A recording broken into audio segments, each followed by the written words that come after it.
Hello guys, welcome back to the channel. कैसे हो आप सभी? आई होप आप सभी अच्छे होंगे और आप अपनी पढ़ाई काफी अच्छे से कर रहे होंगे। आज हम इस वीडियो में देखने वाले अपने डीप लर्निंग की यूनिट नंबर 4 को। इस वीडियो में हम यूनिट 4 को कंप्लीट देखेंगे, साथ ही साथ पिछले 3 साल की पीवाईक्यूज को भी कवर करेंगे। अगर आपने अभी तक यूनिट 1, 2, 3 नहीं देखी है तो सबसे पहले जाइए उनको कंप्लीट कीजिए, क्योंकि काफी सारे टॉपिक ऐसे हैं जो कोरिलेट करता है। अगर आपने पहले वीडियोस नहीं देखी है तो यहाँ आपको कंफ्यूजन हो सकती है, तो सबसे पहले उन वीडियोस को कंप्लीट कीजिए, देन आप यूनिट 4 को देखिए। तो बिना देरी के करते हैं वीडियो को स्टार्ट, बढ़ते अपने पहले टॉपिक की तरफ। तो यूनिट 4 में जो हमारा पहला टॉपिक है वो है हमारा ऑप्टिमाइजेशन, क्योंकि यूनिट 4 में हम ऑप्टिमाइजेशन और जनरलाइजेशन के बारे में ही पढ़ेंगे पूरी यूनिट में। ऑप्टिमाइजेशन क्या होता है, उसकी डिफरेंट डिफरेंट एल्गोरिथम, इसी तरीके से हम जनरलाइजेशन को डेप्थ में पढ़ेंगे इस यूनिट में। तो सबसे पहले पार्ट आता है हमारा ऑप्टिमाइजेशन की। डीप लर्निंग के अंदर जो हमारा ऑप्टिमाइजेशन होता है वो क्या होता है। तो सबसे पहले टॉपिक यही है कि ऑप्टिमाइजेशन इन डीप लर्निंग। अगर हम नॉर्मली ऑप्टिमाइजेशन की बात करें, अगर हम डेटा स्ट्रक्चर में बात करते हैं तो हम ऑप्टिमाइजेशन वहां बहुत ज्यादा यूज करते हैं कि ये एल्गोरिथम बहुत ऑप्टिमाइज है, ये एल्गोरिथम कम ऑप्टिमाइज है। तो इसका मतलब क्या होता है, वहां हम एल्गोरिथम को टाइम कॉम्प्लेक्सिटी और स्पेस कॉम्प्लेक्सिटी की बेस पे ऑप्टिमाइजेशन उसका चेक करते हैं कि हमारी कितना ऑप्टिमाइज है, कितना अच्छा हमें आउटपुट देती है। अगर टाइम कॉम्प्लेक्सिटी और स्पेस कॉम्प्लेक्सिटी उसकी बहुत कम होती है तो हम बोलते हैं हमारी एल्गोरिथम क्या है, बहुत ऑप्टिमाइज है। इसी तरीके से डीप लर्निंग के अंदर क्या होता है, जब हम न्यूरल नेटवर्क को ट्रेन करते हैं तो अगर हम सिंपली देखें, हमारा सिंपली अगर हम देखें तो हमारे पास इनपुट लेयर होती है, फिर हमारे यहाँ न्यूरॉन होता है, देन यहाँ से हमारा आउटपुट प्रोड्यूस होता है। हमारा ऑप्टिमाइजेशन का डीप लर्निंग के अंदर क्या मीनिंग है कि जब आप इनपुट दे रहे हो, आपका न्यूरल नेटवर्क ट्रेन करके जो आपको आउटपुट दे रहा है, प्रिडिक्टेड आउटपुट और जो एक्चुअल आउटपुट है, उन दोनों के बीच का डिफरेंस क्या होना चाहिए, मिनिमम होना चाहिए। तो हम क्या बोलेंगे कि भाई ये ऑप्टिमाइज है। क्लियर है? अगर आपको अभी नहीं समझ आया तो मैं आपको समझाती हूँ। देखिए कि हमने क्या देखा, ये हमारी इनपुट लेयर हो गई, ये हमारे न्यूरॉन हो गया, ये हमारा आउटपुट लेयर हो गया। अब जब हम इसे इनपुट देंगे तो कुछ ना कुछ ये हमारा जो हमने ट्रेनिंग दी है उसके बेस पे हमें क्या देगा, आउटपुट प्रोड्यूस कर दे, आउटपुट प्रोड्यूस करके देगा, जो कि हम बोलेंगे ये क्या, हमारा प्रिडिक्टेड आउटपुट और एक एक्चुअल आउटपुट जो हमारा आउटपुट आना चाहिए था। इन दोनों के बीच का डिफरेंस हमारा क्या होना चाहिए, मिनिमम होना चाहिए। अगर मिनिमम है तो हम क्या बोलेंगे, दैट इज कॉल्ड ऑप्टिमाइज। यही हमारा ऑप्टिमाइजेशन होता है डीप लर्निंग के अंदर। क्लियर है? अब इसके अंदर क्या लिखा है, when we train a deep learning model like a neural network, the goal. जब भी हम किसी भी न्यूरल नेटवर्क को ट्रेन करते हैं तो हमारे क्या गोल होते हैं। सबसे पहला, to do this the model adjust its weight, but how does it know which direction to adjust them. सबसे पहला तो भाई हमारा ये होता है कि हमारा आउटपुट जो है वो करेक्ट आना चाहिए। अगर आउटपुट हमारा करेक्ट नहीं आता तो हमने बैक प्रोपोगेशन एल्गोरिथम पढ़े कि हम पीछे जाकर अपने वेट को एडजस्ट कर सकते हैं। तो हम चाहते हैं कि हमारा जो मॉडल है वो ऑटोमेटिकली खुद से एडजस्ट करे वेट को, और खुद से ही हमारा जो आउटपुट है वो क्या करे, सही आउटपुट हमें दे। ठीक है, बट उसे कैसे पता चलेगा कि मुझे किस तरीके से एडजस्ट करना है, क्योंकि वेट को अगर आप एडजस्ट करोगे तो कोई तो क्राइटेरिया होगा ना कि भाई मुझे इस वेट से मेरा ज्यादा एरर जनरेट हुआ है। तो आप किस तरीके से पता लगाओगे कि मुझे इस वेट को मिनिमाइज करना है, इसको इंक्रीज करना है, इसको इस तरीके से एडजस्ट करना है। पहला हमारा यही इसमें प्रॉब्लम होती है कि भाई इस चीज को हम किस तरीके से पता लगाए। Then this is where optimization come. जब हम इस जगह हमारा ऑप्टिमाइजेशन आता है कि ऑप्टिमाइजेशन हमें ये बताते हैं कि आप किस तरीके से अपने मॉडल को ट्रेन करोगे कि वो खुद ब खुद अपना जो आउटपुट है, जो आउटपुट प्रोड्यूस करेगा वो एक्चुअल आउटपुट के इक्वल होगा। यानी जो एरर जनरेट होगा प्रिडिक्टेड आउटपुट और एक्चुअल आउटपुट में, वो क्या होगा, बहुत मिनिमम होगा। यही हमारा ऑप्टिमाइजेशन हमारा काम आता है। तो what is optimization? Optimization in deep learning is the process of adjusting a model parameters so that it make better prediction. ये क्या है, ऑप्टिमाइजेशन में एक ऐसा प्रोसेस है जिसके अंदर मॉडल खुद से अपने वेट को एडजस्ट करता है ताकि वो क्या करे, सही आउटपुट प्रोड्यूस कर सके। It does this by minimizing a loss function, a mathematical measure of how wrong the model is. Loss function की यहाँ बात हुई है। लॉस फंक्शन होता क्या है? लॉस फंक्शन हमें ये बताता है कि भाई आपका जो आउटपुट है, जो आपने प्रिडिक्ट किया है आउटपुट अपने मॉडल की हेल्प से, और जो एक्चुअल आउटपुट है उनके बीच में कितना लॉस है, कितना डिफरेंस है, कितना आपका मॉडल गलत हम आउटपुट दे रहा है, वो कौन बताता है? आपका loss function. Taking an example कि एक स्टूडेंट है, वो अपना टेस्ट दे रहा है, अब वो टेस्ट में उसके बहुत ज्यादा बेकार मार्क्स आ रहे हैं। तो हमारा गोल क्या है कि भाई उसे दोबारा से लर्न कराएं, दोबारा से उसे सिखाएं ताकि वो कम से कम पास तो हो सके।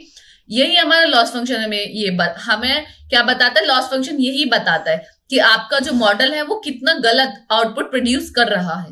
क्लियर है? यही सब चीजों में हमारा ऑप्टिमाइजेशन काम आता है। क्लियर है? तो की कंपोनेंट क्या है हमारे ऑप्टिमाइजेशन के? सबसे पहला तो वही है लॉस फंक्शन।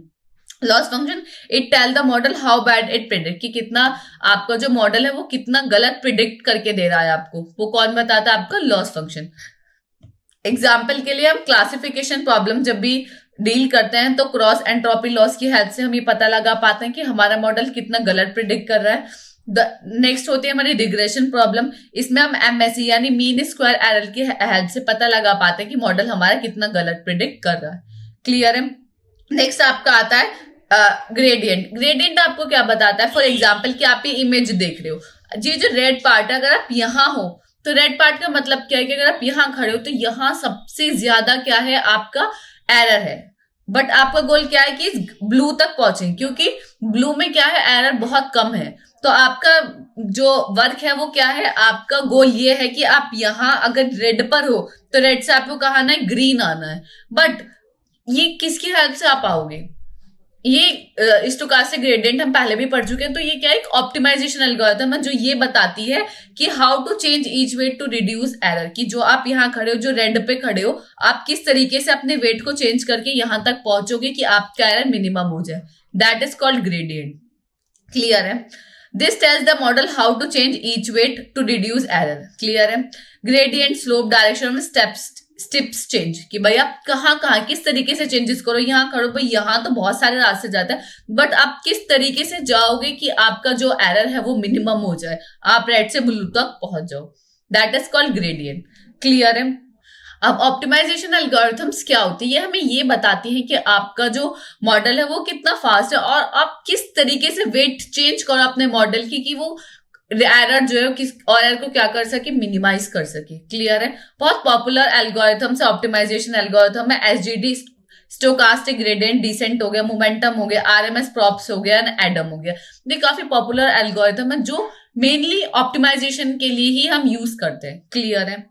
अब एसजीडी विद मोमेंटम, अब ये क्या होता है? सबसे पहले हमें इसे समझने के, एसजीडी यानी stochastic gradient descent with momentum, ये जो पहली एल्गोरिथम्स हम इनको देखने वाले हैं। अब उनको देखने से पहले आपको ये तीनों ग्राफ क्लियर होने चाहिए कि इन ग्राफ का मीनिंग क्या है या ये ग्राफ क्या शो करते हैं। क्लियर है? सबसे पहले अभी हमने पढ़ा था कि भाई ये जो हमारा न्यूरल नेटवर्क है वो क्या करता है, उसके पास क्या होता है? एक इनपुट होता है, देन यहाँ हमारे पास न्यूरॉन होता है, वो हमें आउटपुट को प्रिडिक्ट करके देता है, यही देता है। अब हम लॉस फंक्शन जब हम कैलकुलेट कर रहे हो, अगर आप लॉस फंक्शन किसी एक पैरामीटर के बेस पे कर रहे हो, आपके पास दो पैरामीटर होते हैं, एक तो आपका वेट हो गया और एक आपका हो गया बायस। दो ही होते हैं। बायस क्या होता है कि भाई आपका जो मॉडल है वो किसी ग्रुप को या किसी पीपल को अनफेयरली ट्रीट कर रहा है बेस्ड ऑन डेटा, जो आप उसको डेटा दे रहे हो उसके बेस से वो किसी को अनफेयरली ट्रीट कर रहा है। दैट इज कॉल्ड बायस। दो चीजें होते हैं, वेट और बायस। क्लियर है? अगर आप न्यूरल नेटवर्क के लॉस फंक्शन को कैलकुलेट करो by using the one parameter, इन वेट या बायस में से कोई एक पैरामीटर आपने लिया, टेकिंग एन एग्जांपल मैंने वेट ले लिया है, मैं वेट की हेल्प से सिर्फ और सिर्फ क्या कर रही हूँ?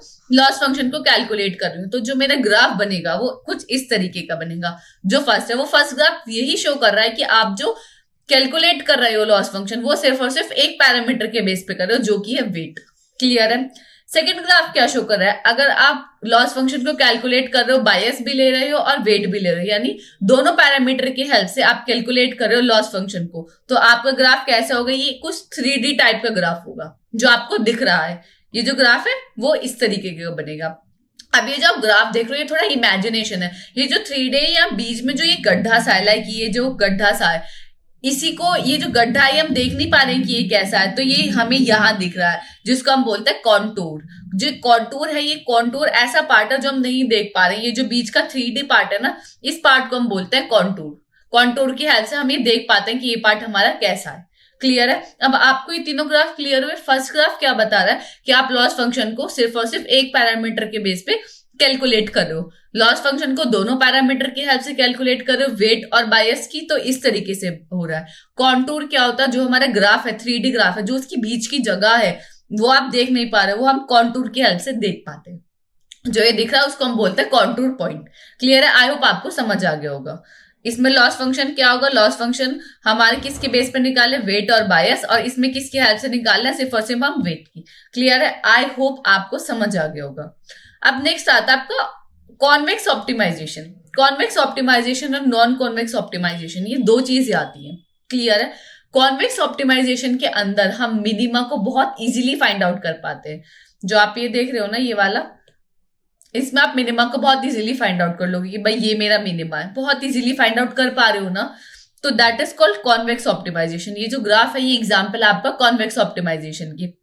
आप कहीं से भी स्टार्ट करो, यहां से स्टार्ट करो, यहां से स्टार्ट करो, यहां से स्टार्ट करो, बट आप मिनिमा को फाइंड आउट कर लोगे। मिनिमा को फाइंड आउट करने का मतलब क्या है कि भाई आप बेस्ट पॉसिबल सॉल्यूशन को फाइंड आउट कर रहे हो, that is called convex optimization. Clear है? अब इसके अंदर क्या लिखा हुआ है, a convex optimization problem is one where the graph of the loss function look like a bowl. एक तरीके से बॉल की तरह, जैसे आप ये देख पा रहे हो, तो बॉल की तरह ही ये हमारा होता है। इट कर्व अपवर्ड की तरफ कर्व रहता है, and there is only one lowest point, जिसको हम बोलते हैं ग्लोबल मिनिमा। ऐसा नहीं है इसमें मिनिमा में 4-5 मिनिमा मिल जाएंगे, या हमें एक लोएस्ट पॉइंट पे क्या मिलेगा, एक मिनिमा मिलेगा। That is called convex optimization. No matter where you start, you will always reach the best possible solution. मैंने जैसे आपको बताया, आप किसी भी पॉइंट से स्टार्ट करो, बट आप एक सिंगल ग्लोबल मिनिमा को फाइंड आउट कर पाओगे किसके अंदर, कॉन्वेक्स ऑप्टिमाइजेशन के अंदर। तो ये बहुत इजी होता है इसके अंदर बेस्ट पॉसिबल सॉल्यूशन को फाइंड आउट करना, बट इसी का ही एक अपोजिट होता है जिसको हम बोलते हैं नॉन कॉन्वेक्स ऑप्टिमाइजेशन। अब कॉन्वेक्स ऑप्टिमाइजेशन में आप मिनिमा को बहुत इजीली फाइंड आउट कर पा रहे हो, नॉन कॉन्वेक्स ऑप्टिमाइजेशन में आप मिनिमा को बहुत डिफिकल्टी होती है मिनिमा को हमें फाइंड आउट करने के लिए। काफी सारे रीजंस है इसमें कि हम मिनिमा को क्यों फाइंड आउट नहीं कर पाते हो। क्लियर है? तो इसमें हमें मेन जो है 3 रीजंस होते हैं। ठीक है, मेन हमारे कौन से होते हैं, 3 रीजंस होते हैं। सबसे पहला होता है हमारा लोकल मिनिमा। लोकल मिनिमा का मतलब क्या है कि भाई आप एक ऐसी जगह पहुंच गए जहां स्लोप 0 है। स्लोप 0 यानी एक गड्ढा है, आप एक गड्ढे में स्टक होके रह गए हो, तब वहां से बाहर ही नहीं निकल पा रहे हो, तो कहाँ ही आप मिनिमा, ये गड्ढे में मिनिमा थोड़ी होगा, मिनिमा तो कहीं और होगा। हो भी सकता है वहां हो, बट आप कैसे बोल सकते हो कि वही मिनिमा है, आप वहां स्टक होके रह जाओगे, उस गड्ढे से ही बाहर नहीं आ पाओगे। That is called first problem, जिसको हम बोलते हैं लोकल मिनिमा। जहां हमारा क्या होता है, आप याद रखें, जहां हमारा क्या होता है, स्लोप 0 होता है, पहली प्रॉब्लम। दूसरी इसमें होती है, इसमें जो हमारी दूसरी होती है वो होती है सैडल पॉइंट। सैडल पॉइंट हमारे क्या होते हैं, मैं लिख देती हूँ, सैडल पॉइंट कुछ इस तरीके से होते हैं कि पहले नीचे होंगे, फिर ऊंचे होंगे, फिर नीचे होंगे। ऐसे होता है ना, कोई रास्ता होता है, पहले नीचे जा रहा, फिर ऊंचाई आ रही है पहाड़ की तरफ, फिर नीचे आई जा रहे, that is called saddle point. Saddle point पे स्टक होके रह जाते हैं हम स्टक होके रह जाते हैं, तो वहां इसलिए हम उसके हेल्प से मिनिमा फाइंड आउट नहीं कर पाते। तीसरा हमारा जो मेन रीजन है वो है हमारा हाई कर्वेचर। अगर आप रेडियस ले रहे हो, अगर आपकी रेडियस बहुत ज्यादा है तो कर्वेचर कम है, रेडियस कम है तो कर्वेचर ज्यादा है, तो उस कर्वेचर की हेल्प से हम मिनिमा तक नहीं पहुंच पाते। क्यों? कर्वेचर जैसे आप ये देख रहे हो ना, 3D जो है, इस तरीके का आप समझो कि ये जो गड्ढा है, आप यही गड्ढे में स्टक होकर रह गए हो, that is called the problem of local minima. Clear है? अब ये कुछ इस टाइप का, तो that is called saddle point, कि आप सैडल पॉइंट में फंसे रह गए हो। थर्ड, मैंने आपको क्या बताया कि अब कर्वेचर की बात करूं कि ये जो सर्कल बनना, अगर इसका रेडियस ज्यादा है तो कर्वेचर कम होगा, उसकी हेल्प से भी हम क्या रह जाते हैं, स्टक रह जाते हैं। तो ये 3 मेन रीजंस है जिनकी वजह से नॉन कॉन्वेक्स ऑप्टिमाइजेशन मिनिमा को फाइंड आउट नहीं कर पाता। मतलब फाइंड आउट कर भी लेता है, बट बहुत डिफिकल्टी होती है उसे मिनिमा को फाइंड आउट करने के लिए। क्लियर है? समझ आया आपको convex optimization and non convex optimization हमारी होती क्या है। अब इसके अंदर लिखा हुआ क्या है, a non-convex problem has a loss function that look like a hill and valley। इसमें जो लॉस फंक्शन आप निकालते हो ना, एक तरीके से हिल या वैली की तरह वो निकलता है हमारा। There are many low point, not just one. आपने देखा कि कॉन्वेक्स ऑप्टिमाइजेशन में हम एक सिंगल मिनिमा को फाइंड आउट कर पा रहे थे, ग्लोबल मिनिमा को हम फाइंड आउट कर पा रहे थे, बट यहाँ में ग्लोबल मिनिमा तो फाइंड आउट कर ही नहीं सकते, क्योंकि बहुत सारे सैडल्स होते हैं, बहुत सारे हमारे लोकल मिनिमा होते हैं। तो हमारा क्या होता है, मिनिमा पॉइंट काफी सारे हो जाते हैं, एक सिंगल मिनिमा तक हम नहीं पहुंच पाते। क्लियर है? Your optimizers might get stuck in a small valley, like local minima की वजह से वो स्टक हो गया, ग्लोबल मिनिमा की वजह से वो स्टक हो गया, वो ढूंढ रहा है बट उसे मिल नहीं रहा है, इन कुछ प्रॉब्लम्स की वजह से। कोई भी प्रॉब्लम आ सकती है, तो that is called non convex optimization. अभी आप डायग्राम देख पा रहे होंगे, तो डायग्राम में कॉन्वेक्स ऑप्टिमाइजेशन में आप बहुत इजीली मिनिमा को फाइंड आउट कर पा रहे हो कि भाई मिनिमा मेरा ये है। नॉन कॉन्वेक्स के अंदर हमारी काफी सारी प्रॉब्लम्स आ रही हैं, और उसमें भी हमें कंफर्म नहीं है कि एक सिंगल मिनिमा तक हम ग्लोबल मिनिमा को तो फाइंड आउट ही नहीं कर पाते, क्योंकि बहुत सारे हमें मिनिमा फाइंड आउट हो सकते हैं। क्लियर है? तो आई होप आपको समझ आ गया होगा कि नॉन कॉन्वेक्स ऑप्टिमाइजेशन हमारी क्या होती है। अब बढ़ते हैं नेक्स्ट टॉपिक की तरफ, जो कि हमारा RMS prop. RMS stand for root mean square prop. अभी क्या है, ये हमारी ऑप्टिमाइजेशन एल्गोरिथम है। इससे पहले हमारी एक ऑप्टिमाइजेशन एल्गोरिथम की, जिसको हम बोलते हैं एराग्रेड। एराग्रेड का जो डिसएडवांटेजेस थी उसको इंप्रूव किया था हमारा आरएमएस प्रॉप ने। आरएमएस प्रॉप क्या है? इंप्रूवमेंट है हमारा एराग्रेड एल्गोरिथम का। वो भी एक हमारी ऑप्टिमाइजेशन एल्गोरिथम है, बट उसमें कुछ प्रॉब्लम थी जो ओवरकम की हमारी किसने? आरएमएस प्रॉप ने। तो थोड़ा पहले एराग्रेड के बारे में समझ लेते हैं कि वो होता क्या है, उसमें क्या प्रॉब्लम थी जिसकी वजह से हमें आरएमएस प्रॉप की जरूरत पड़ी। क्लियर है? तो एराग्रेड को हम कब यूज करते थे? जब हमारे पास स्पार्स डेटा होता था। स्पार्स डेटा होता था। स्पार्स डेटा का मतलब क्या है? हमारे पास क्या होता था जब स्पार्स डेटा होता था? स्पार्स डेटा का मतलब क्या है कि जो आपकी इनपुट वैल्यूज है उसमें नंबर ऑफ जीरोस बहुत ज्यादा है, तो वो that is called sparse data. हमारे पास स्पार्स डेटा आ रहा है, और जब हम उसका कॉन्टूर ग्राफ बना रहे हैं, वही वाला जो मैंने आपको बताया था, ये वाला कॉन्टूर ग्राफ जब हम इसका बना रहे हैं स्पार्स डेटा का, तो बहुत इलोंगेट हो जा रहा था, यानी कुछ इस तरीके से बन रहा था, इतना इलोंगेट हो जा रहा था। और तब आप इसमें, जब आप इसमें इतना इलोंगेट हो जा रहा था, और जब आप इसमें ग्लोबल मिनिमम को फाइंड आउट करोगे तो आप किस तरीके से आ रहे हो? इस तरीके से, इस तरीके से आ रहे हो। जबकि आना चाहिए ऐसे सीधा हो, जो आपको ग्लोबल मिनिमम बहुत इजीली फाइंड आउट हो जाए, बट आप कैसे आ रहे थे? घूम घूम के आ रहे थे, क्योंकि इतना इलोंगेट हो जा रहा था, क्योंकि आपका जो डेटा है वो कैसा स्पार्स डेटा है, उसकी वजह से हमारा कॉन्टूर ग्राफ कुछ इस तरीके से बन रहा था, जिसकी हेल्प से हम ग्लोबल मिनिमम जो फाइंड आउट कर रहे थे वो इस तरीके से गोल गोल आ रहे थे, ऐसे घूम घूम के आ रहे थे। बट आ तो हम सीधे सकते हैं। तो हमारा एराग्रेड ने क्या करा? इस प्रॉब्लम को रिजॉल्व किया था। तो हम आ तो ऐसे रहते, बट एराग्रेड किसके ऊपर काम कर रहा था? पैराग्राइड एल्गोरिथम जो है वो हमारा लर्निंग रेट को कम करता है, और जैसे ये हमारा प्रॉपर काम करता है लर्निंग रेट के ऊपर, लर्निंग रेट के ऊपर ये क्या करता है? लर्निंग रेट को कम करता है, जिसकी वजह से जो हमारा अपडेशन होता है वो क्या हो जाता है? बहुत ज्यादा स्लो होता है। इसका मतलब क्या है कि आप सीधे सीधे तो आ रहे हो, बट आपका लर्निंग रेट इतना कम हो गया है कि ग्लोबल मिनिमा तो यहाँ आप यही स्टक होकर रह गए। ग्लोबल मिनिमा से थोड़ी सी दूर आप स्टक होकर रह गए, यही घूमे जा रहे हो। क्यों? क्योंकि आपका लर्निंग रेट इतना ज्यादा कम हो गया है कि आपका अपडेशन बहुत ज्यादा स्लो हो रहा है। जो आपकी स्टेट अपडेट हो रही है वो इतनी स्लो हो रही है कि आप ग्लोबल मिनिमम यहां तक तो पहुंच गए, बट इसके पास तक नहीं पहुंच पाते, स्टक हो जाते हो। इस प्रॉब्लम को रिजॉल्व किया हमारी आरएमएस प्रॉप ने। आपको समझ आए कि एराग्रेड में हमारी जो प्रॉब्लम थी वो थी क्या? कि हम इलोंगेट जो हो जा रहा था, उसकी वजह से हम लर्निंग रेट कम कर रहे थे। लर्निंग रेट कम कर रहे, तो हमारा जो अपडेशन है वो बहुत ज्यादा स्लो हो जा रहा था, और स्लो हो जा रहा था तो हम जो ग्लोबल मिनिमा था उसको रीच कर ही नहीं पा रहे थे। उस प्रॉब्लम को हमारी रिजॉल्व किया RMS prop, root mean square. अब ऐसे किस तरीके से इसको रिजॉल्व किया? ये क्या करता है? लर्निंग रेट को तो कम करता है, ये भी उसी पे काम कर रहा है, लर्निंग रेट को कम कर रहा है, बट बेस्ड ऑन पैरामीटर। जो आप इनपुट पैरामीटर दे रहे हो उसको एनालाइज करके वो क्या करता है? लर्निंग रेट को कम या ज्यादा करता है। अब आरएमएस प्रॉप की हेल्प से आप क्या कर पाते हो? ऐसे सीधा सीधा जाके और ग्लोबल मिनिमम को क्या कर पाते हो? रीच कर पाते हो। क्लियर है? अब इसके अंदर लिखा हुआ क्या? आई होप इसका जो पीछे की थोड़ा हिस्ट्री है या ये है क्या, ये चीज आपको समझ आ गई होगी। और आरएमएस प्रॉप अगर आप न्यूरल नेटवर्क के अंदर यूज कर रहे हैं, यहाँ मैं आपको लिख देती हूँ कि अगर आप आरएमएस प्रॉप का न्यूरल नेटवर्क के अंदर यूज करें या आप लीनियर रिग्रेशन के अंदर यूज कर रहे हैं, दोनों जगह आप क्या कर पा रहे हैं? ग्लोबल मिनिमा को रीच कर पा रहे हैं। या तो आप लीनियर रिग्रेशन ले लो या आप न्यूरल नेटवर्क ले लो, कहीं पे भी अगर आप अप्लाई कर रहे हो आरएमएस प्रॉप तो आप बहुत इजीली ग्लोबल मिनिमा को फाइंड आउट कर पा रहे हो। अगर आप सोचोगे कि भाई इसकी भी कुछ एडवांटेजेस होंगी, आरएमएस प्रॉप के बाद एडम आ गया, बट आरएमएस प्रॉप एक खुद में कितनी अच्छी एल्गोरिथम है कि इसमें कोई डिसएडवांटेजेस नहीं है। ये काफी अच्छे ऑप्टिमाइजेशन एल्गोरिथम है। क्यों? ऑप्टिमाइजेशन के बहुत इसलिए हम फाइंड आउट कर तो पा रहे हैं ग्लोबल मिनिमा। क्लियर है? अभी किस तरीके से करता है? RMS prop adapt the learning rate of each parameter. ये क्या करता है? अडेप्ट करता है हर पैरामीटर का। जैसे मैंने आपको बताया, जो आप पैरामीटर दोगे उसको लर्निंग रेट को अडेप्ट करता है for parameter with large gradient. जो आपने पैरामीटर दिया है, अगर उसका ग्रेडियंट बहुत ज्यादा लार्ज है तो आरएमएस प्रॉप क्या करता है? लर्निंग रेट को रिड्यूस कर देगा, और अगर स्मॉल है तो लर्निंग रेट को इंक्रीज कर देगा, जिसके हेल्प से आप स्टक नहीं होगे। आप ऐसे नहीं कि एक जगह रुक जाओगे, ग्लोबल मिनिमा तक नहीं पहुंच पाओगे। आप ग्लोबल मिनिमा तक पहुंच पाओगे। वो किस पे डिपेंड कर रहा है? क्योंकि वो पैरामीटर को एनालाइज पहले कर रहा है कि पैरामीटर का जो ग्रेडियंट है वो कैसा है, स्मॉल है कि लार्ज है। जिसकी वजह से हमारी ट्रेनिंग फास्ट होती है, मोर स्टेबल होता है, लेस ऑसिलेटरी होता है। इमेजिन कीजिए, बहुत इजी एग्जांपल है, अगर आप फील कर रहे हो like unsteady, you slow down to avoid falling, आपको लग रहा है कि भाई मैं गिरने वाली हूं, तो आप रुक जाओगे।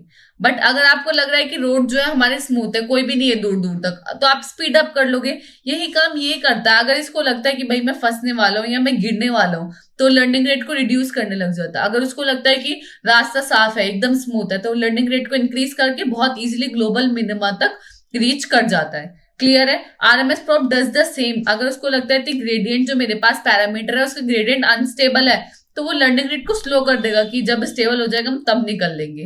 लाइक बोलते हैं ना कि अगर ट्रैफिक लग रहा है तो हम रुक जाते हैं, पीछे की ट्रैफिक को निकल लें तो उसके बाद हम निकल लेंगे, कुछ इस टाइप से। और ग्रेडियंट अगर स्टेबल है हमारे पास, तो हमारे लर्निंग रेट को हम क्या कर देंगे, इंक्रीज कर देंगे, और बहुत स्पीडली हम क्या कर पाएंगे, ग्लोबल मिनिमा को रीच कर पाएंगे। क्लियर है? This help the neural network right smoothly towards the correct answer. ये भाई न्यूरल नेटवर्क को हेल्प करता है कि वो स्मूथली करेक्ट आंसर तक रीच कर पाए। क्लियर है? आई होप आपको समझ आ गया होगा। अब नेक्स्ट क्या है, what does non convex optimization mean in deep learning. Simple है, नॉन कॉन्वेक्स का मतलब क्या है कि आप भाई ग्लोबल मिनिमम को फाइंड आउट नहीं कर पा रहे। क्यों? क्योंकि वहां बहुत सारे मिनिमम पॉइंट हमें फाइंड आउट हो रहे हैं। सैडल प्रॉब्लम हो रही है, हमें ग्लोबल मिनिमम नहीं मिल पा रहा है, मिनिमम प्रॉब्लम हो रही है, कर्वेचर की प्रॉब्लम हो रही है। वही सब इसके अंदर लिखा हुआ है। जो मैं आउटपुट मिला वो हिल और वैली में मिल रहा है। क्लियर है? In the deep learning we train neural network by minimizing a loss function. Main काम क्या होता है कि भाई जो हमारा लॉस फंक्शन है वो मिनिमम हो। सेम यही है हम पढ़ रहे हैं ऑप्टिमाइजेशन में, कि हमें लॉस फंक्शन को मिनिमाइज करना है। उसके लिए तो हम ये एल्गोरिथम हमने बनाई, आरएमएस प्रॉप हो गई, हमने एडाग्रेड पढ़ा, एडम, ये सब एल्गोरिथम क्या, स्टोकास्टिक ग्रेडियंट डिसेंट, जो हम ऑलरेडी पढ़ चुके हैं। तो ये सब ऑप्टिमाइजेशन एल्गोरिथम ही है जिनकी हेल्प से हम क्या करते हैं, लॉस फंक्शन को रिड्यूस कर पाते हैं, मिनिमाइज कर पाते हैं। क्लियर है? It full of hills, valley, plateau and saddle point, क्योंकि इसमें क्या हो सकता है, बहुत सारे हील, वैली, प्लेट्यू और सैडल पॉइंट होते हैं। There are many local minima, एक ग्लोबल मिनिमा नहीं मिलेगा, हमें बहुत सारे मिनिमा मिलेंगे। The shape is extremely complex, shape इसकी इतनी कॉम्प्लेक्स होती है कि क्यों क्यों कॉम्प्लेक्स होती है, क्योंकि हमारे पास जो पैरामीटर्स आ रहे हैं वो इतने मिलियंस ऑफ पैरामीटर्स आ रहे हैं कि इसकी शेप इतनी कॉम्प्लेक्स हो रही है, हमें पता ही नहीं चल पा रहा है।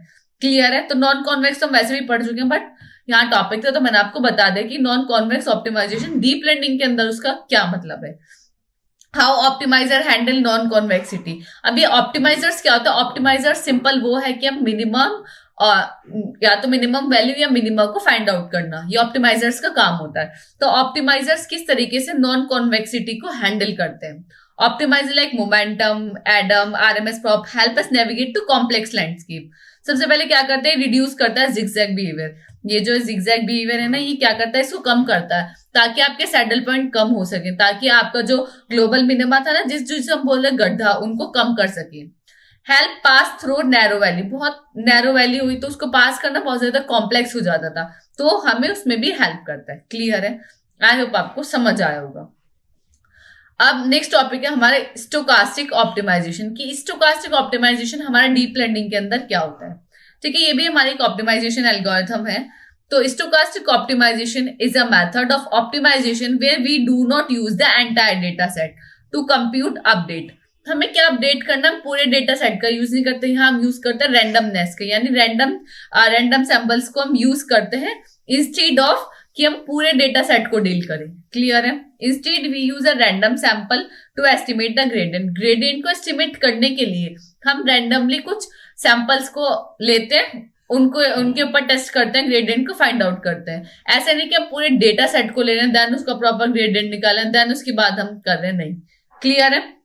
रैंडमनेस की हेल्प से जो हमारी ऑप्टिमाइजेशन है वो फास्ट होता है, स्केलेबल होता है। क्यों? क्योंकि आपके पूरा डेटा सेट को चेक करने की जरूरत नहीं है। डेटा सेट ऐसा नहीं है कि 10 है इसके अंदर, 200 है, 500 है, नहीं, बिलियंस में हम काम करते हैं डेटा सेट के ऊपर। तो बिलियंस डेटा सेट को अगर आप प्रॉपरली एक एक को चेक करोगे तो आप बिल कभी नहीं कर पाओगे।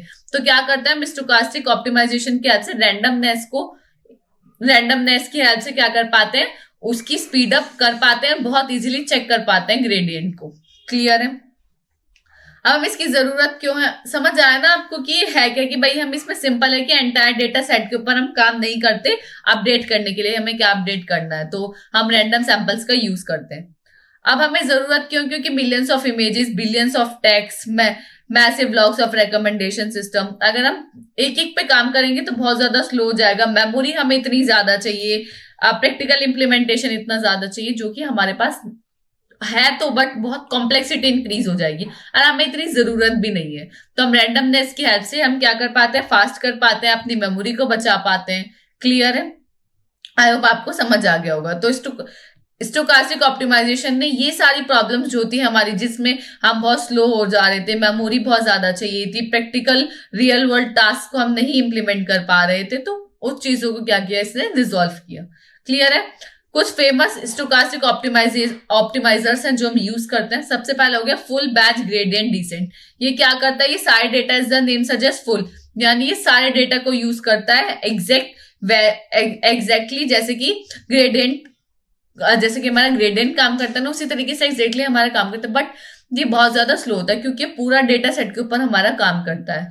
स्टोकास्टिक ग्रेडियंट डिसेंट की बात करें तो यह तो हमने अभी पढ़ा कि रैंडमनेस के ऊपर काम करता है। मिनी बैच यानी छोटे छोटे बैचेस, इतना बड़ा है तो हम छोटे छोटे बैच बनाते हैं, यानी ग्रुपिज्म के ऊपर काम करते हैं, जिसके हेल्प से हमारा जो बैलेंस है वो बना रहता है। और डीप लर्निंग मिनी बैच एसजीडी का ही यूज करता है। वो रैंडमनेस का भी कम यूज करता है, वो पूरे पे भी नहीं जाना चाहता, उसे बीच का वर्जन चाहिए। बीच का वर्जन क्या? मिनी बैच, छोटे छोटे ग्रुपिज्म बना लो, उनको आप टेस्ट करो, उनके ऊपर आप डील करो, उनको चेक करो, उनके एरर को एस्टिमेट करो, उनके लॉस फंक्शन को एस्टिमेट करो।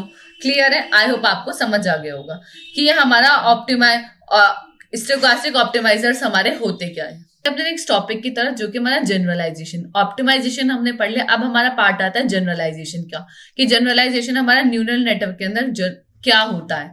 जनरलाइजेशन का सिंपल मतलब क्या है? कि आपका जो न्यूरल नेटवर्क है वो सिर्फ और सिर्फ ट्रेनिंग डेटा पे काम नहीं कर रहा, वो आपका अनसीन डेटा, जो आज तक आपने उसको डेटा दिखाया भी नहीं है, वो उस डेटा पे भी काम कर पा रहा, उस डेटा पे भी प्रिडिक्शन कर पा रहा, उस डेटा पे भी आपको आउटपुट प्रोड्यूस कर पा रहा है। ये जो पूरा सिनेरियो है या ये जो पूरा कॉन्सेप्ट होता है, इसी कॉन्सेप्ट को हम बोलते हैं जनरलाइजेशन। यानी न्यूरल नेटवर्क की एक ऐसी एबिलिटी जिसकी हेल्प से वो अनसीन डेटा को भी डील कर पाता है, अनसीन डेटा पे भी हमें आउटपुट दे पाता है कि भाई हाँ, इसका आउटपुट ये है। उस एबिलिटी को, उस न्यूरल नेटवर्क की उस एबिलिटी को हम क्या बोलते हैं? जनरलाइजेशन। क्लियर है? अब इसके अंदर क्या लिखा हुआ है? Generalization is at the heart of why neural network is actually work. A model is not useful if the only memorizing the training data. It perform well on new input. हमें neural network ऐसा नहीं चाहिए कि भाई जो हम उसे सिखा रहे हैं सिर्फ और सिर्फ वो सीखे। अगर हम उसे सिखा रहे हैं ए बी सी, तो वो डी, अगर हम उसको डी नहीं सिखा रहे तो वो डी कभी बता ही नहीं पाएगा कि सी के बाद डी भी आ सकता है। हमें ऐसा न्यूरल नेटवर्क नहीं चाहिए कि मेमोराइज करे, वो हर चीज को रटे। हमें एक ऐसा न्यूरल नेटवर्क चाहिए जो खुद से लर्न करे, खुद से प्रिडिक्ट करे, खुद से चीजों को अंडरस्टैंड करे। तो वो जो सब चीजें कॉन्सेप्ट आता है वो हमारा जनरलाइजेशन का ही पार्ट होता है। जनरलाइजेशन का सिंपल मतलब क्या है? The ability of a neural network to make good prediction और न्यू ऑन अनसीन डेटा। वो एबिलिटी न्यूरल नेटवर्क की जिसकी हेल्प से वो क्या कर पाता है? एक अच्छा प्रिडिक्शन कर पाता है उस डेटा पे जो डेटा आज तक उसने देखा भी नहीं है। उसको एबिलिटी को हम क्या बोलते हैं? Generalization. Generalization refer to a neural network ability to perform accuracy on new data, unseen data. वही सब इसके अंदर लिखा हुआ है। क्लियर है? एक बार आप इसको पढ़ लेना। सिंपल आपको जनरलाइजेशन का मतलब समझ आ गया ना कि जनरलाइजेशन का न्यूरल नेटवर्क के अंदर क्या मतलब है। क्लियर है? एग्जाम्पल है हमारा फेस रिकॉग्निशन। फेस रिकॉग्निशन में अगर आपने एक नॉर्मल लाइट में अपने फेस को रिकॉग्नाइज किया, पर्सन ए ग्लासेस में किया है, बियर्ड में किया, अगर आप बिना बियर्ड के भी अनलॉक करोगे अपना फोन तो वो कर लेगा with the help of generalization, क्योंकि आज तक आपने उसको वो फीड तो नहीं किया है, बट वो खुद ब खुद उस चीज के ऊपर काम कर पा रहा है, उस अनसीन डेटा पे वो प्रिडिक्शन कर पा रहा है, प्रिडिक्शन काफी अच्छा कर पा रहा है। तो ये कॉन्सेप्ट हमारा पूरा होता है जनरलाइजेशन का। क्लियर है? आई होप आपको समझ आ गया होगा। तो जनरलाइजेशन एक learning meaningful pattern instead of memorizing data. ये डेटा को मेमोराइज नहीं करता, डेटा को रटता नहीं है, डेटा को क्या करता है? समझता है, पैटर्न्स को फाइंड आउट करता है उस डेटा के अंदर। Succeeding on data you have never seen before, जो उस डेटा के ऊपर काम करता है जो आप तक आपने डेटा दिया नहीं है, डेटा देखा भी नहीं है। Essential for all real world neural network application, improve data architecture optimization, regularization, वही सब चीजें। क्लियर है? आई होप आपको समझ आ गया होगा। अब नेक्स्ट आपका STN यानी special transform network. Special transform network ये हमारा क्या होता है? एक स्पेशल मॉड्यूल है। ये न्यूरल नेटवर्क एक स्पेशल मॉड्यूल है जिसकी हेल्प से हम क्या कर पाते हैं, किसी भी इमेज को रोटेट कर पाते हैं, जूम कर पाते हैं, क्रॉप कर पाते हैं, रैप कर पाते हैं, शिफ्ट कर पाते हैं, क्योंकि हमें इमेज को अंडरस्टैंड करना है। इमेज के इंपॉर्टेंट फीचर्स को हमें क्या करना है, एक्सट्रैक्ट करना, समझना है भाई इस इमेज में क्या हो रहा है। तो हो सकता है मुझे इमेज को जूम करने की जरूरत पड़ जाए, हो सकता है मुझे इमेज को क्रॉप करने की जरूरत पड़ जाए, उसे समझने के लिए, उसके इंपॉर्टेंट फीचर्स को फाइंड आउट करने के लिए। तो ये जो मैं ऑटोमेटिकली एडजस्ट करती हूँ अपनी इमेज को क्रॉप करना, जूम करना है, ये सब चीजें जो मैं करती हूँ वो किसकी हेल्प से कर पाती हूँ, स्पेशल ट्रांसफॉर्म नेटवर्क, जो कि हमारा STN। क्लियर है, वही इसके अंदर लिखा हुआ है। STN is a special module added to a neural network that lets the module learn how to transform the input image by itself. ये नेटवर्क को, न्यूरल नेटवर्क को लर्न कराता है कि वो खुद से किस तरीके से इमेज को ट्रांसफॉर्म करे, कि अब वो खुद से समझ जाता है, आपको बताने नहीं पड़ता कि आप रोटेट करो, क्रॉप करो, वो खुद से ही आप उसको इतना ट्रेन कर देते हो कि वो खुद से ही समझकर रोटेट कर पाता, जूम कर पाता, क्रॉप कर पाता, शिफ्ट कर पाता, रैप कर पाता किसी भी इमेज को, ताकि वो इंपॉर्टेंट जो इमेज है या आपका जो भी इनपुट डेटा है, मॉडल उसके इंपॉर्टेंट फीचर्स पे क्या कर पाए, फोकस कर पाए। ठीक है, that is all about STN। Clear, आपको समझ आया कि STN हमारा क्या होता है। अब ये किस तरीके से काम करता है, इसके 3 मेन पार्ट होते हैं। सबसे पहले होता है लोकलाइजेशन नेटवर्क। लोकलाइजेशन नेटवर्क ये देखता है क्या मुझे रोटेट करने की जरूरत है, क्या मुझे जूम करने की जरूरत है, मुझे क्या चीज करने की जरूरत है इस इमेज को समझने के लिए, इस पे डिसीजन लेने के लिए मुझे क्या स्टेप करना चाहिए, that is called localization network. Grid generator क्या होता है कि जो आपने डिसीजन लिया कि मुझे ये, जो आपकी सैम्पलिंग जो आपको मिला उसका एक सैंपल ग्रिड बना देता है। ग्रिड समझते हो आप, लाइक मैट्रिक्स की तरह वो बना देता है, जिसमें हमें पिक्सल्स पता चलता है कि which original pixel should be used, कौन सा ओरिजिनल पिक्सल हमने यूज किया है, where these pixel should go in the new output image, कहाँ वो जो पिक्सल्स हैं ये न्यू आउटपुट इमेज में कहाँ जाएंगे। ये सब चीजें हमारी पार्ट होते हैं ग्रिड जनरेटर का। सैम्पलर क्या होता है, सैम्पलर जो आपने ग्रिड जनरेटर से पिक्सल को एक्सट्रैक्ट किया उनकी हेल्प से क्या करता है कि इमेज को ट्रांसफॉर्म करता है, जिसकी हेल्प से हमारा CNN उसे इजीली क्लासिफाई कर पाता है। क्लियर है, आई होप आपको समझ आ गया होगा कि स्पेशल ट्रांसफॉर्म नेटवर्क हमारा होता क्या है। अब बढ़ते अपने नेक्स्ट टॉपिक की तरफ, जो कि काफी इंपॉर्टेंट है। अगर आप इस यूनिट से बात करते हैं तो LSTM सबसे मेन इंपॉर्टेंट क्वेश्चन है और मेन इंपॉर्टेंट टॉपिक है, जहां से क्वेश्चन आने के मैक्सिमम चांसेस रहते हैं। EKT 2022 से इसमें सिंपल क्वेश्चन यही आया था कि आपको एक्सप्लेन करना है कि LSTM होता क्या है।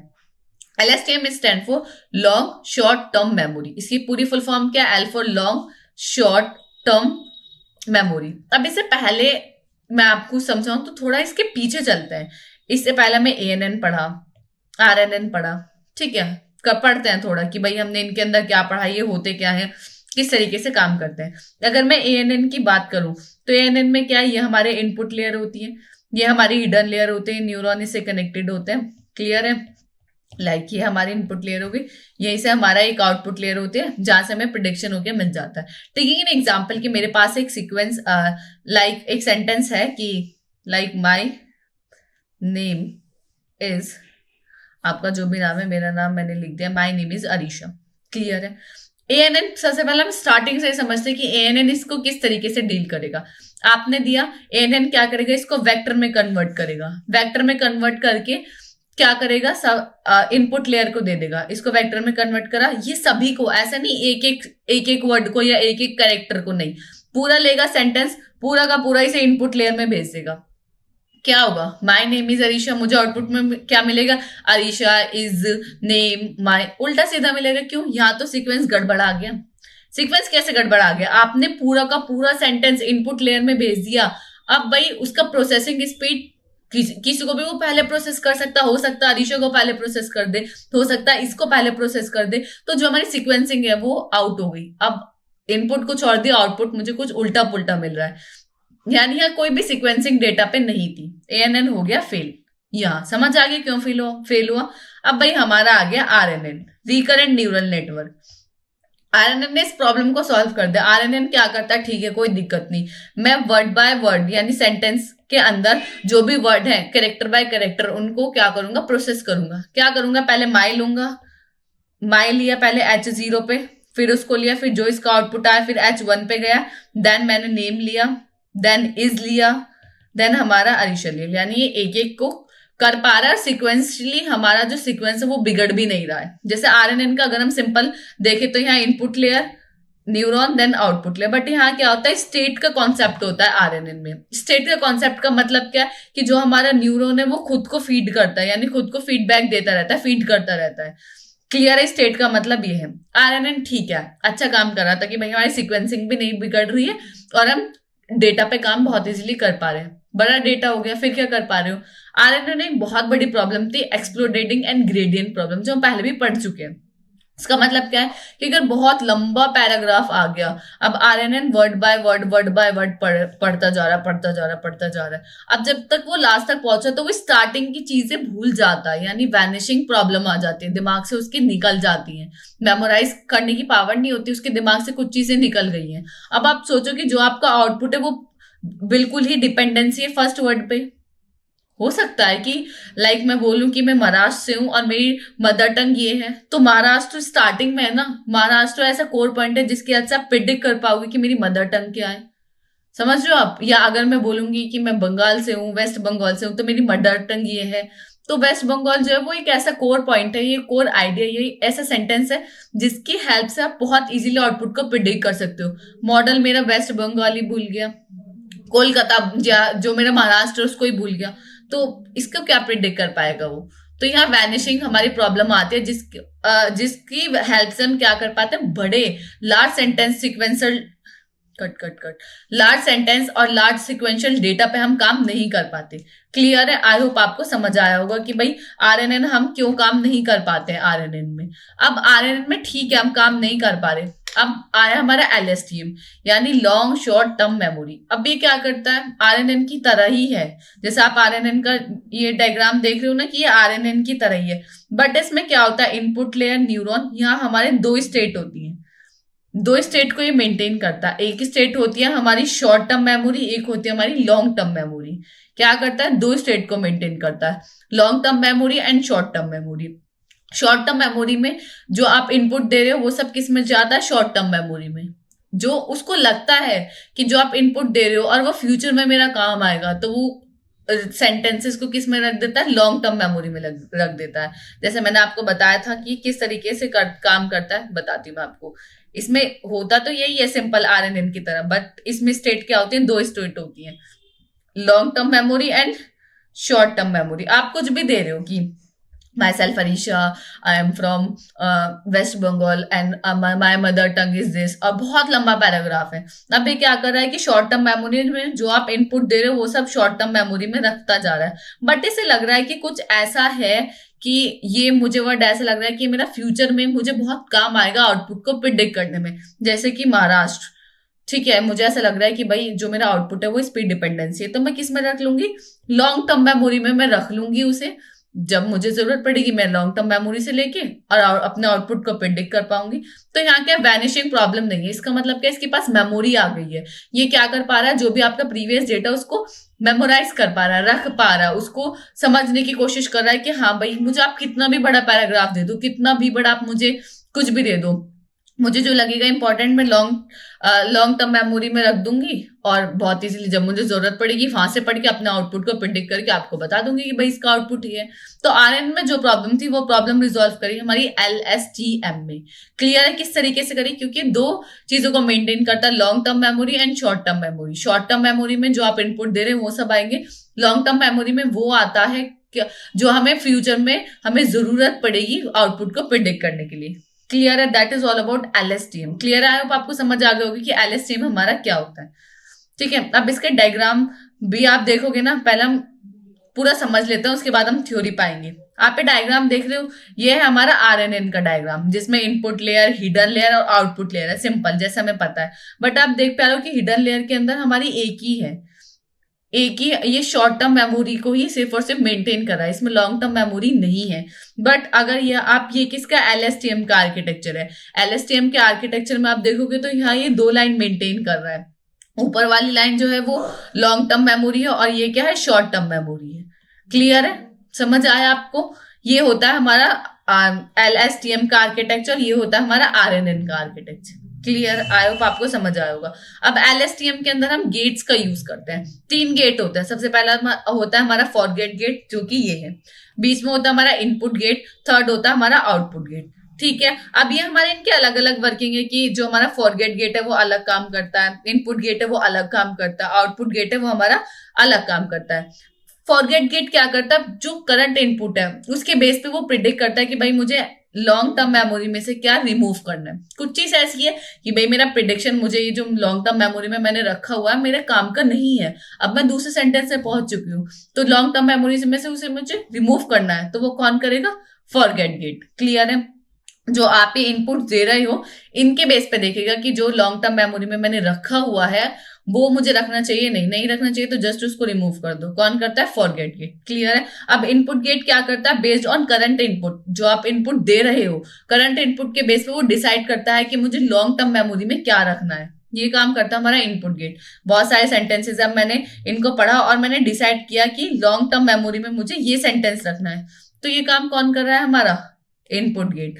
और आउटपुट गेट क्या कर रहा है, जो आपका करंट इनपुट है LSTM, उन सबको डिसाइड करके चेक, यानी उन सबको देखकर चेक कर पा रहा है कि भाई मुझे आउटपुट में क्या दिखाना है। इतनी सब चीजें हैं, इसमें से मुझे कौन सी चीजें दिखानी है आउटपुट में, वो कौन डिसाइड कर रहा है, हमारा आउटपुट गेट। क्लियर है, 3 गेट हुए, forget gate, input gate, output gate. Forget gate क्या कर रहा है कि मुझे लॉन्ग टर्म मेमोरी में से क्या चीजों को रिमूव करना है, input gate long term memory में मुझे क्या ऐड करना है, आउटपुट गेट मुझे उनमें से किसको आउटपुट शो करना है, that is called output gate. Clear है, ये आर्किटेक्चर बहुत ज्यादा इंपॉर्टेंट है, ये आपको बनाकर ही आना है अगर ये आता है तो।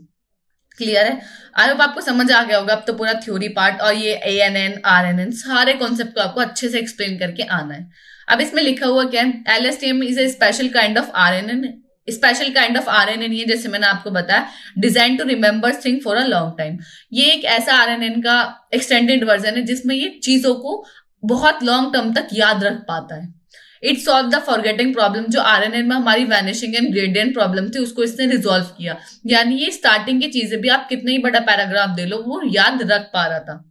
Think of LSTM as RNN better memory system. है तो RNN ही, बट इसका क्या जो मेमोरी सिस्टम है वो क्या है, काफी अच्छा है कि मेमोराइज ये कर पा रहा है चीजों को। ठीक है, आप समझ सकते हो इमेजिन योर ब्रेन, जैसे आपका ब्रेन कर पाता है, ये मैंने रियल लाइफ एग्जाम्पल के थ्रू यहाँ लिखा हुआ है। क्लियर है। अब इसमें गेट में लिखा हुआ है कि फॉरगेट गेट क्या करता है कि मुझे क्या इरेज करना है, LSTM में से लॉन्ग टर्म मेमोरी में से मुझे क्या इरेज करना है। इनपुट गेट मुझे क्या ऐड करना है LTM में, लॉन्ग टर्म मेमोरी में। आउटपुट के मुझे क्या आउटपुट शो करना है नेक्स्ट स्टेप में, that is called output gate. और इसके आर्किटेक्चर बहुत ज्यादा इंपॉर्टेंट है, ये तीनों आर्किटेक्चर आपको बनाकर आनी। क्लियर है। एंड हाउ LSTM वर्क, सबसे पहले किस तरीके से वर्क करता है, फॉरगेट गेट होता है, जो कि मैंने आपको बता दिया कि मुझे क्या चीजें इंफॉर्मेशन, ऐसी कौन सी इंफॉर्मेशन है जो मेरी अनयूज्ड है, तो मुझे उसे LTM में से निकालना है। क्लियर है। इनपुट गेट हमें पता है, एंड आउटपुट गेट, ये इन तीनों गेट की हेल्प से प्रॉपर वर्किंग होती है लॉन्ग शॉर्ट टर्म मेमोरी की। तो ये लॉन्ग शॉर्ट टर्म मेमोरी एक ऐसा कॉन्सेप्ट है जो काफी बार बहुत ज्यादा कंफ्यूजिंग होता है, बट मैंने आपको काफी अच्छे से समझाने की कोशिश की है कि किस तरीके से हमारा काम करता है। अगर आप याद रखो इसको इस तरीके से कि बस ये हमारा RNN का एक्सटेंडेड वर्जन है। RNN में मेमोराइजिंग की प्रॉब्लम थी कि वो मेमोराइज नहीं कर पा रहा था, LSTM ने क्या करा, उस प्रॉब्लम को रिजॉल्व किया, अपनी मेमोरी की जो पावर थी उसको इनहेंस कर लिया। क्लियर है, आई होप आपको समझ आ गया होगा। अब बढ़ते अपने नेक्स्ट टॉपिक की तरफ, जो कि हमारा लैंग्वेज मॉडल। कि लैंग्वेज मॉडल हमारा डीप लर्निंग के अंदर क्या होता है। इन सिंपल मैं अगर बताऊं तो लैंग्वेज मॉडल एक ऐसा सिस्टम है जिसकी हेल्प से हम किसी भी मिसिंग वर्ड को, किसी भी नेक्स्ट वर्ड को क्या कर पाते हैं, प्रिडिक्ट कर पाते हैं न्यूरल नेटवर्क के अंदर। क्लियर है। तो ये है क्या, a language model is a system that learn a probability of a sequence of word. It predict, क्या प्रिडिक्ट करता है, ये हमारा नेक्स्ट वर्ड को, मिसिंग वर्ड को, सेंटेंस को, ग्रामर के स्ट्रक्चर को, इन सबको प्रिडिक्ट करने के लिए हम किसका यूज करते हैं, लैंग्वेज मॉडल का यूज करते हैं, किसके अंदर, डीप लर्निंग के अंदर। क्लियर है। अब वर्ड लेवल RNN क्या होता है, as the name suggest word level. इसके अंदर हम क्या करते हैं, एक टाइम पे एक वर्ड को क्या करते हैं, जनरेट करते हैं, और एक टाइम पे एक वर्ड को ही हम क्या करते हैं, रीड करते हैं। यानी वर्ड बाय वर्ड हम इसमें क्या करते हैं, जो प्रोसेसिंग है वो वर्ड बाय वर्ड करते हैं इंस्टेड ऑफ कैरेक्टर। क्योंकि जो ह्यूमन है हम वर्ड्स में बात करते हैं, कैरेक्टर में तो बात नहीं करते कि ए मैंने बोला, बी आपने बोला, ऐसे तो नहीं बात करते कैरेक्टर बाय कैरेक्टर। हम वर्ड बाय वर्ड बात करते हैं, तो हमें एक ऐसा आरएनएन चाहिए था जो वर्ड बाय वर्ड यानी वर्ड में क्या कर सके, प्रोसेसिंग कर सके। तो वहां हमारा आया वर्ड लेवल आरएनएन। क्लियर है? क्योंकि हमारे ह्यूमंस की, हमें ह्यूमन की जो कम्युनिकेशन है, ह्यूमन की जो इंफॉर्मेशन है, उसी को ही तो अंडरस्टैंड करना था। तो वो हमारी वर्ड में हो रही थी। जो हम करेक्टर में हम प्रोसेसिंग कर पा रहे, तो वो हमारी बेकार थी। तो वर्ड लेवल आरएनएन ने क्या करा, हमें हेल्प करा कि हम ह्यूमन की जो कम्युनिकेशन है, ह्यूमन की जो इन्फॉर्मेशन है, उसे बहुत इजीली वर्ड बाय वर्ड क्या कर सके, अंडरस्टैंड कर सके। क्लियर है? अब इसके अंदर क्या लिखा हुआ है, a word level RNN is a neural network that read and generate text one word at a time. ये क्या करता है, रीड करता है और टेक्स्ट को जनरेट करता है एक वर्ड को एक टाइम पे, इंस्टीड ऑफ वन करेक्टर। ये करेक्टर बाय करेक्टर नहीं चलता कि एक करेक्टर को एक टाइम पे जनरेट करेगा, ये एक करेक्टर को एक टाइम पे रीड करेगा, नहीं, ये वर्ड बाय वर्ड चलता है। वाई वाई वर्ड लेवल पे हम क्यों गए, क्योंकि ह्यूमंस जो ह्यूमन कम्युनिकेट करते हैं वो वर्ड में करते हैं, कैरेक्टर में नहीं। तो वर्ड लेवल मॉडल हमें अंडरस्टैंड करता है ह्यूमंस की इंफॉर्मेशन को समझने के लिए। क्लियर है? अब ये किस तरीके से काम करता है, सिंपल है। हम आरएनएन में फीड करते हैं सेंटेंस वर्ड बाय वर्ड। वो हर स्टेप में अपने प्रीवियस वाले वर्ड को रिमेंबर करता है कि मुझसे प्रीवियस वाला वर्ड क्या था। देन वो नेक्स्ट वर्ड को प्रिडिक्ट करता है बेस्ड ऑन प्रीवियस, यानी पास्ट के बेस पे फ्यूचर को क्या करता है, प्रिडिक्ट करता है। इस तरीके से हमारा वर्ड लेवल आरएनएन काम करता है। आई होप आपको समझ आ गया होगा कि वर्ड लेवल हमारा आरएनएन होता क्या है। Now moving on next topic which is DRL यानी डीप रीइंफोर्समेंट लर्निंग, जो कि हमारे EQ 2022-23 में क्वेश्चन आया था। एक सब पार्ट में पूछा गया था कि काफी सारे पॉइंट्स थे आपके कि आरएनएन समझाओ, एएनएन समझाओ। उसी में एक पार्ट था डीआरएल को आपको एक्सप्लेन करना था। तो डीप रीइंफोर्समेंट लर्निंग है क्या?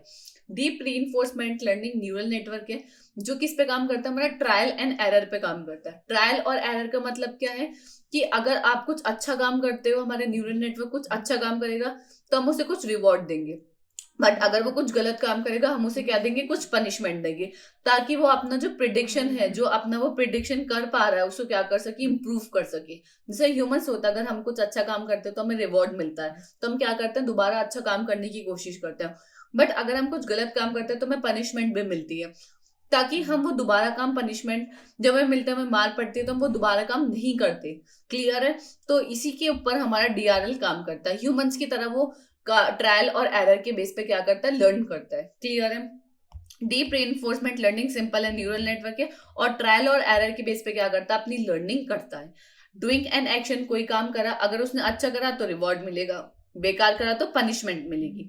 और ये क्या करता है, अपने इसी चीज को ट्रायल और एरर की हेल्प से क्या करता है, अपने एक्शंस को इंप्रूव करता है, अपने प्रिडिक्शन को अच्छा करता है, अपने लर्निंग रेट को इंक्रीज करता है। क्लियर है? ये होता है हमारा डीआरएल। आई होप आपको समझ आ गया होगा। अब बढ़ते अपने नेक्स्ट टॉपिक की तरफ, जो कि हमारा कंप्यूटेशनल न्यूरोसाइंस। अब कंप्यूटेशनल न्यूरोसाइंस है क्या?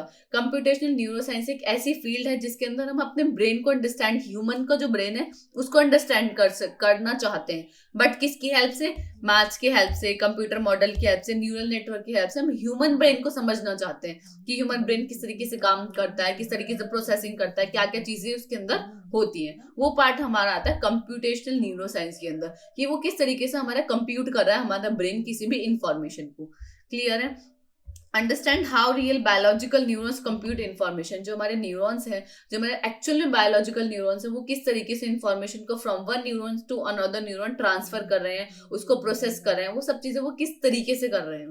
क्लियर है? तो हम उसको अंडरस्टैंड करना चाहते हैं, बट किसकी हेल्प से, मैथ्स की हेल्प से, मॉडल्स की हेल्प से, न्यूरल नेटवर्क की हेल्प से। क्लियर है? It is the science of using computers and maths to study the brain. Simply हम बोल सकते हैं कि ये एक ऐसी साइंस है जिसके अंदर कंप्यूटर की हेल्प से, मैथ्स की हेल्प से ब्रेन को पढ़ना चाहते हैं। क्लियर है? द ब्रेन के अंदर बिलियंस ऑफ न्यूरॉन्स हैं। Study all them directly is very hard. अगर आप डायरेक्टली पढ़ना चाहोगे तो नहीं पढ़ सकते, मतलब बिलियंस, समझो बिलियंस ऑफ न्यूरॉन्स है, कहां तक आप पढ़ोगे, तो बहुत डिफिकल्ट है। तो साइंटिस्ट ने क्या करा है, कंप्यूटर प्रोग्राम बनाया है जिसकी हेल्प से हम क्या कर पाते हैं, neuron that immediate how neuron and brain circuit might work, जिसकी हेल्प से हम ये पता लगा पाते हैं कि हमारा जो वर्किंग है ब्रेन की वो किस तरीके से चल रही है। This help them test ideally safely and quickly. Safely हम वो काम कर पाते हैं और क्विकली काम कर पाते हैं। अगर आप बिलियंस ऑफ न्यूरॉन्स की वर्किंग देखोगे, पहली बात तो आप देख नहीं पाओगे, बट अगर आप बहुत ज्यादा ऐसा है कि भाई मुझे करना ही है वो काम, आप करने बैठोगे तो आपको कई साल गुजर जाएंगे जब आप उसकी लाइक उसकी प्रोसेसिंग कर पाओगे, उसको समझ पाओगे, बट कंप्यूटर्स की हेल्प से हम उस चीज को बहुत क्विकली कर पा रहे थे। क्लियर है? तो यही हमारा होता है कंप्यूटेशनल न्यूरोसाइंस। क्लियर है? अब नेक्स्ट आता है कंप्यूटेशनल न्यूरोसाइंस में जो स्टेप्स होते हैं वो क्या क्या होते हैं। सबसे पहले हाउ न्यूरॉन्स कम्युनिकेट, कि हमारे जो न्यूरॉन्स है वो किस तरीके से कम्युनिकेट करते हैं। सबसे पहले स्टेप होता है कि हमारा एक न्यूरॉन दूसरे न्यूरॉन को क्या भेजता है, इलेक्ट्रिकल सिग्नल भेजता है। Neuron send electrical signal to another neuron. ये इलेक्ट्रिकल सिग्नल ट्रेवल करता है एक न्यूरॉन से दूसरे न्यूरॉन तक, और जो इनके बीच का जो गैप होता है इसको बोलते हैं स्नैप्स। क्लियर है? और रिसर्चर्स क्या करते हैं, इसी चीज के ऊपर रिसर्चर्स ने क्या किया, मैथमेटिकल इक्वेशंस लिखी, कंप्यूटर्स मॉडल बनाए, ताकि ये जो हमारा बायोलॉजिकल न्यूरॉन जिस तरीके से कम्युनिकेट कर पा रहा है, हमारा कंप्यूटर मॉडल भी उसी की तरह कम्युनिकेट कर पाए, यानी उसकी मिमिक कर पाए। क्लियर है? क्लियर है? आपको समझ आया? तो ये पहला था हाउ न्यूरॉन्स कम्युनिकेट। नेक्स्ट है हाउ मेमोरी फॉर्म्ड। अब मेमोरी किस तरीके से फॉर्म्ड होते हैं, सबसे आपने सुना भी होगा कि सबसे फेमस आइडिया है HEPS law, HEPS rule. HEPS rule की हेल्प से हम क्या कर पाते हैं, मेमोरी को फॉर्म कर पाते हैं। क्या होता है मेमोरी फॉर्म का मतलब, कि अगर दो न्यूरॉन सेम टाइम पे एक्टिवेट हुए तो उनके बीच में कनेक्शन बहुत स्ट्रांग होगा। अगर उनके बीच में कनेक्शन स्ट्रांग होगा तो बहुत इजीली वो क्या कर सकते हैं, मेमोरी को फॉर्म कर सकते हैं। ये पूरा आइडिया होता है हमारा मेमोरी फॉर्मेशन का। क्लियर है? विजन वर्क किस तरीके से करता है, ब्रेन का ह्यूमन तो इजीली डिटेक्ट कर पाता है एजेस को, मोशन को, शेप को, बट सीएनएन के अंदर, न्यूरल नेटवर्क के अंदर हम किसका यूज करते हैं, सीएनएन का, कंप्यूटेशनल न्यूरल नेटवर्क का हम यूज करते हैं, जो कि हम ऑलरेडी पढ़ चुके हैं कि सीएनएन हमारे किस तरीके से एजेस को, टेक्सचर को, कलर को किस तरीके से उनको फाइंड आउट करता है। ठीक है? नेक्स्ट है how the brain learn. Brain किस तरीके से लर्न करता है, ओवर टाइम। जिस तरीके से आप टाइम टू टाइम अपने आप को इम्प्रूव करते रहोगे, लर्निंग रेट अपना बढ़ाते रहोगे, तो इम्प्रूव होता जाएगा। इसी तरीके से हमारी एल्गोरिथम्स हम उन्हें देते हैं, डिफरेंट एल्गोरिथम डिफरेंट डेटा देते हैं, ताकि वो अपने आप को इम्प्रूव कर सके। क्लियर है? तो ये सब चीजें जो हमारी आते हैं, ये सब पार्ट आता है हमारा कंप्यूटेशनल न्यूरोसाइंस के अंदर, जिसके अंदर हम बायोलॉजिकल जो हमारा ह्यूमन ब्रेन है उसके बारे में स्टडी करना चाह रहे हैं, उसको पढ़ना चाह रहे हैं, उसको देखना चाह रहे हैं with the help of maths, computer models and third क्या था, एंड न्यूरल नेटवर्क। क्लियर है? आई होप आपको समझ आ गया होगा। अब हम बढ़ते अपने नेक्स्ट टॉपिक की तरफ, जो कि हमारा आर्टिफिशियल न्यूरोसाइंस। आर्टिफिशियल न्यूरोसाइंस क्या होता है? अब हमने कंप्यूटेशनल न्यूरोसाइंस पढ़ा, अब आर्टिफिशियल न्यूरोसाइंस। अब आर्टिफिशियल न्यूरोसाइंस क्या होता है?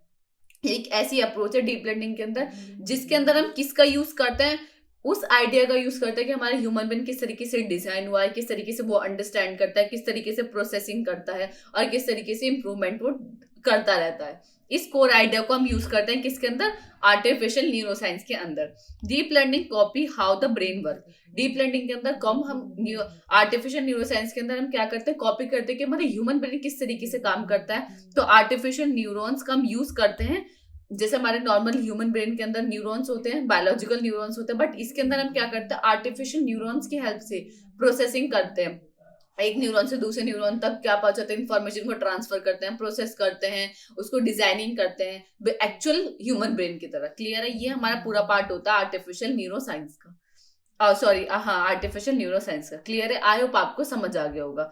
अब हमारा जो नेक्स्ट क्वेश्चन था वो एगेटिव 2024-25 में जो पूछा गया था वो था क्या, सिंपल क्वेश्चन था, explain the concept of generalization बताना था आपको, एंड आपको बताना था कि ड्रॉप आउट टेक्निक और वेट रेगुलराइजेशन किस तरीके से इंप्रूव करती है हमारी जनरलाइजेशन की परफॉर्मेंस को।